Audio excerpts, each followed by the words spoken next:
আমি এর জন্য জিটিএ কে থ্যাঙ্কস জানাচ্ছি এবং দার্জিলিং এর মানুষকে। নিবেদিতার এই বাড়িটি যেটাতে তিনি শেষ নিঃশ্বাস ত্যাগ করেছিলেন, আচার্য প্রফুল্লচন্দ্র বোস, এই জগদীশ চন্দ্র বোস তাকে নিয়ে এসেছিলেন এই বাড়িটিতে তার সেবা শুশ্রূষা করার জন্য, বিশ্রামের জন্য। কিন্তু এই বাড়িটিতে একটি ঘরে তিনি শেষ নিঃশ্বাস ত্যাগ করেন।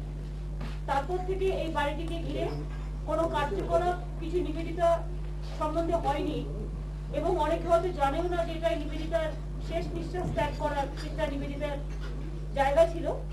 এবং এই বাড়িটাকে কেন্দ্র করে জিটিএ তারা একটা প্রজেক্ট তৈরি করেছিল, অন্য প্রজেক্ট, যেটা ওদের ইউথ হস্টেল করবে বা এরকম কিছু একটা ছিল।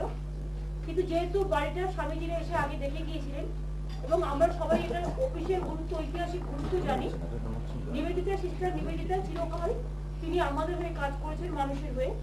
এবং তিনি শুধু আয়ারল্যান্ড থেকে এসে স্বামীজির কাছে এসে দীক্ষা নেন এবং স্বামীজি রামকৃষ্ণ মিশন এবং তিনি সিস্টার হিসেবে কাজ করেন, নিজের লাইফটাকে ডেডিকেটেড করেছিলেন for the common people, for the down program. এবং তার মৃত্যুর পরে আমাদের দুর্ভাগ্য, যেটা নিয়ে আমরা আগে সংরক্ষণ করতে পারিনি বা কিছু করতে পারিনি, এই বিল্ডিংটা জিটিএর আন্ডারে ছিল। আমরা যখন ট্রান্সফার করেছিলাম এই বিল্ডিংটাও ট্রান্সফার হয়েছিল।